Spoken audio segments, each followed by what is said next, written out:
சொன்னோம். ஆமா.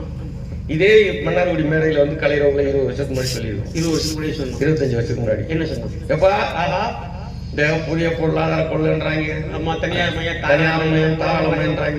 ஆமா. இவ்வளவு என்ன தெரியுமா நடக்கும்? என்ன நடக்கும்? மன்னார்குடியில 1 லிட்டர் தண்ணி 20 ரூபா விற்கணும் சொன்னோம். இதே மன்னார்குடி கடைசியில கேட்டுக்கிட்டு இருந்தால 4 பேர் சொல்லிட்டு ஏன்டா லூசா இருக்காங்க, தண்ணி போய் 20 ரூபாய்க்கு விற்குமா சொல்லிக்கிருக்காங்க. இப்ப அது விக்கிறது மட்டும் இல்ல, அப்புறம் அதை 20 ரூபாய்க்கு வாங்கி குடிக்கிறோம்ல. ஆமா, அது டெலிவரி பண்றது 5 ரூபா, 25 ரூபா. குடிக்கிறது 20 ரூபா, அதை டெலிவரி பண்ண 25 ரூபா. ஆமா, 5 ரூபா. ஆமா ஆமா. அது மதுரையில பாத்தீங்கன்னா டிஜிட்டல் இருக்கு. ஆமா, டிங் டிங் டிங் டிங். ஒருத்தன் போனா அந்த நேரத்துல டவர் கிடைக்கல அவனுக்கு, அவன் உள்ள விட மாட்டேங்கிறான் காசுல. இவனுக்கு டவர் போக மாட்டேங்கிறான். போயிட்டு அனுப்பணும்னு சொன்னோம்னா போயிட்டு அனுப்புறேன்னு சொன்னா அவன் நம்ப மாட்டேங்கிறான். நீயும் போயிட்டு எல்லாம் அனுப்ப முடியாதுப்பா, நீ அனுப்புறதுன்னா நான் ஒன்னு அனுப்பணும்.